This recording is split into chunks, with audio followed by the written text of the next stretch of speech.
రాష్ట్రంలో ప్రజాపాలన ప్రగతి ప్రణాళిక అమలు సరికొత్త చరిత్ర సృష్టిస్తుంది. మంత్రి పొంగులేటి శ్రీనివాసరెడ్డి ప్రాతినిధ్యం వహిస్తున్న పాలేరు నియోజకవర్గం ఇప్పుడు రాష్ట్రానికి ఆదర్శంగా నిలిచింది.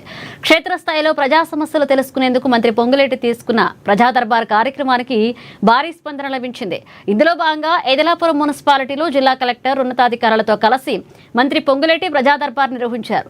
ఈ సందర్భంగా ఇళ్ల స్థలాలు, ఇందిరమ్మ ఇళ్లు, భూ సమస్యలు, పెన్షన్లు, యువ వికాసం వంటి దశాబ్దాల కాలంగా పెండింగ్ లో ఉన్న సమస్యలపై ప్రజలు నేరుగా మంత్రికి వినతులు సమర్పించారు.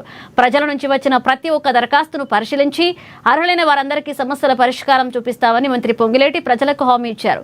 ఇక ఇదే అంశంపై ఎదలాపురం మున్సిపాలిటీ ప్రజా దర్బార్ వేదిక నుంచి మా ఖమ్మం ప్రతినిధి ఉపేందర్ మరింత సమాచారం అందిస్తారు.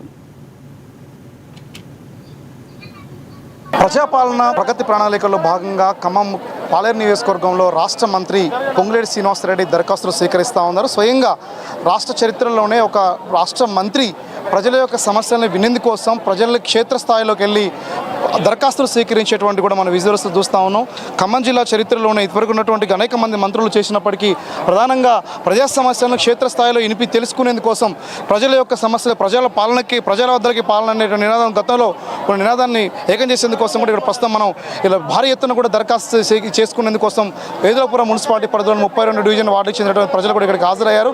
అయితే ఇక్కడ ఒక్కొక్క వ్యక్తి ఒక్కొక్క సమస్యని ప్రతి కుటుంబం నుంచి కూడా ఒక్కొక్క దరఖాస్తుని ఇచ్చి తన సమస్యలని రాష్ట్ర మంత్రికి స్వయంగా తెలియజేసేందుకోసం మనతో పాటు ఇక్కడికి వచ్చేసి ఇక్కడ మనతో పాటు మాట్లాడేందుకోసం ఇక్కడ మనతో పాటు చెప్పండి, మీరు ఏ సమస్య మీద వచ్చారు?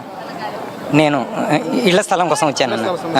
గత 20 సంవత్సరాల నుంచి నేను అద్దెకుంటున్నానండి. నాకు ఇల్లు లేదండి. దానికోసం ఇల్లు కోసం అప్లై చేసుకోవడానికి వచ్చాను. ఇంటి స్థలం కోసం వచ్చాను సార్. ఇంటి స్థలం కోసం ఇస్తారనే నమ్మకం అనిపిస్తుంది సార్. మనతో పాటు ఇంకా మాట్లాడేందుకు కోసం మీరు ఏ సమస్య మీద అప్లికేషన్ పెట్టుకోవడానికి వచ్చారు? ఎలా అనిపిస్తుంది? ఇళ్ల ప్లాట్ కావాలండి మాకు. ఇళ్ల ప్లాట్ కోసం వచ్చాము. ఇళ్ల ప్లాట్ కోసం ఎలా అనిపిస్తుంది? రాష్ట్ర మంత్రి గారే స్వయంగా ప్రజల్లోకి వెళ్ళేసి ఇట్లా దరఖాస్తు స్వీకరించి ఎలా అనిపిస్తుంది మీకు? మంచిగా ఉందండి, సంతోషం. ఎవరి నుంచి వచ్చారు? గొల్లగూడ అండి. మీరు చెప్పండి, ఎక్కడి నుంచి వచ్చారు, ఎలా అనిపిస్తుంది మీకు? సాయి గణేష్ నగర్ నుంచి. ఏ సమస్య మీద అప్లికేషన్ కోసం వచ్చారు? పింఛన్ కోసం, వృద్ధాప్య పింఛన్. ఎలా అనిపిస్తుంది రాష్ట్ర మంత్రి గారు ఈ అప్లికేషన్ తీసుకోవడం? చాలా బాగుంది అనిపిస్తుంది. మనతో పాటు మీరు చెప్పండి, ఏ సమస్య మీద వచ్చారు? ఇది ఇంటి స్థలం. మీరు చెప్పండి అమ్మా, ఏ సమస్య మీద వచ్చారు, ఎలా అనిపిస్తుంది రాష్ట్ర మంత్రి గారు స్వయంగా అప్లికేషన్స్ తీసుకోవడం ఎలా అనిపిస్తుంది? పర్లేదు, బాగానే ఉంది. ఇంటి కోసం వచ్చాము.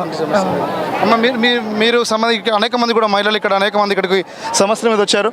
బ్రదర్, మీరు ఏ సమస్యల మీద చెప్పడం కోసం వచ్చారా? వికాసం అన్ని లేడీస్ పథకాలే కాకుండా కొద్దిగా యూత్ కూడా చూసుకోవాలి కదా. మీరు ఏ సమస్య మీద వచ్చారు? మీరు ఏ సమస్య మీద వచ్చారు? కరెంట్ సమస్య మీద. రాష్ట్ర మంత్రి గారు స్వయంగా అప్లికేషన్స్ తీసుకుంటారు, మీకు ఎలా అనిపిస్తా ఉంది? నాకు మంచిగా అనిపిస్తుంది అండి. మంచిగా అనిపిస్తుంది. మీరే సమస్య మీద వచ్చారు? మరి రోడ్డు కోసం. రోడ్డు వేయట్లేదని దాన్ని. మీరే సమస్య మీద? రాష్ట్ర మంత్రి గారు స్వయంగా తీసుకుని దీని మీద ఎట్లా మీరు ఎలా అనిపిస్తుంది మీకు? చాలా హ్యాపీగా అనిపిస్తుందండి. మీరు చెప్పండి అమ్మా, అప్లికేషన్ ఏ ఊరు నుంచి వచ్చారు, మీ పేరేంటి? ధరణి అండి. ఏ ప్రాంతం నుంచి వచ్చారు? ఏదులాపురం. ఎలా అనిపిస్తుంది అమ్మా మంత్రి గారు స్వయంగా అప్లికేషన్స్ తీసుకోవడం? మంచిగా ఉందండి. అంటే మా బాధలు కూడా తెలుసుకుంటారు కదా. గత ప్రభుత్వానికి ఈ ప్రభుత్వానికి తేడా ఏమైనా కనిపిస్తుంది? చాలా ఉందండి. అంటే ఏమనిపిస్తుంది, తేడా ఏం గమనించారు? అంటే మంచి ఇచ్చినటువంటి హామీలు నిలబెట్టుకుంటున్నారు. మీరు చెప్పండి అమ్మా, మీకు ఎలా అనిపిస్తుంది? మీకు అప్లికేషన్ మీద చెప్పు, హిందీలో చెప్పమ్మా. హిందీలో చెప్తారు. చెప్పమ్మా. హౌస్ లేదండి, హౌస్ కోసమే పెట్టుకున్నాం. ఎలా అనిపిస్తుంది రాష్ట్ర మంత్రి గారు ఎప్పుడు లేని విధంగా అనిపిస్తుందండి. రావాలని సమస్యల పరిష్కారం అయితే నమ్మకం ఉంది, అవ్వాలని ఉందండి. మీరు చెప్పండి. ఉందండి, మాకు నమ్మకం ఉంది కాబట్టి వచ్చిన దాకా. ఎలా అనిపిస్తుంది రాష్ట్ర మంత్రి గారు ఎప్పుడు లేని ఎవరు కూడా తీసుకోవాలి, ఎలా అనిపిస్తుంది? మంచిగా ఉందండి, మాకైతే మాకు నమ్మకం ఉంది కాబట్టి ఇంత దూరం వచ్చిన. ప్రభుత్వానికి ప్రభుత్వం తేడా గమనించారు? అవునండి.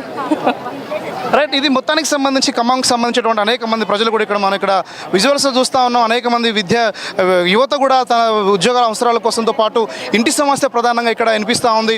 మరోవైపు రాష్ట్ర చరిత్రలోనే ఒక రాష్ట్ర మంత్రి ఈ రకంగా ప్రజాక్షేత్రాల్లోకి వెళ్ళి ప్రజల్లో ఉన్న సమస్యలను కూడా స్వయంగా దాదాపు గంటల వ్యవధిలో సమయం కేటాయించేసి ఒక టీంని సపరేట్గా జిల్లా అధికారులందరినీ కూడా ఇక్కడ ఏకం చేసి పోలీస్ అధికారులు, మరోవైపున రెవెన్యూ డిపార్ట్మెంట్, ఇతర వివిధ రకాల శాఖకు చెందినటువంటి అనేక మంది నేతలు కూడా ఇక్కడికి రావడం అనేది కూడా కూడా చాలా అద్భుతం అని చెప్పేసి కూడా ప్రజలు కూడా ప్రశంసిస్తున్న నేపథ్యం ఉంది. అయితే రాష్ట్రంలోకి సంబంధించినటువంటి గత ప్రభుత్వానికి చాలా తేడా కనిపిస్తూ ఉంది. స్వయంగా తమ సమస్యల్ని చెప్పుకునేందుకోసం కూడా రాష్ట్ర మంత్రి మా దగ్గరికి రావడం అనేది కూడా చాలా సంతోషాన్ని వ్యక్తం చేస్తూ కూడా ప్రజలు ఆశీర్వాదాలు ఇస్తూ ఉన్నారు. ఏదైతే గత ప్రభుత్వం కంటే ఈ ప్రభుత్వం ఇచ్చిన హామీలు అయితే ఉందో హామీల ప్రకారం ప్రజా సమస్యలు వినడంతో పాటు వాటి పరిష్కారం చేసే దిశగా ఈ కాంగ్రెస్ ప్రభుత్వం మీద రాష్ట్ర మంత్రి పొంగులేటి శ్రీనివాసరెడ్డి గారి మీద మాకు అభిమానం ఉంది, నమ్మకం ఉందని చెప్పేసి కూడా విశ్వాసం వ్యక్తం చేస్తూ ఉన్న నేపథ్యం ఖమ్మంలో కనబడుతుంది. మొత్తానికి పాలేరు నియోజకవర్గ చరిత్రలోనే మొట్టమొదటిసారిగా ప్రజలందరి దగ్గర స్వయంగా ఒక ప్రజా దర్బార్ కార్యక్రమం పెట్టేసి సమస్యల్ని పూర్తిగా విని వాటి పరిష్కారం చేసే దిశగా తీసుకున్న నిర్ణయం పట్ల ప్రజలు కూడా సర్వత్రా కూడా హర్షం వ్యక్తం చేస్తున్న నేపథ్యం కనిపిస్తూ ఉంది. ఇది ఖమ్మంలో ఉన్నటువంటి ప్రజా దర్బార్కు సంబంధించిన తాజా పరిస్థితి. కెమెరా పర్సన్ అహ్మద్తో Upender, ANN news Khammam Paleru centre నుండి.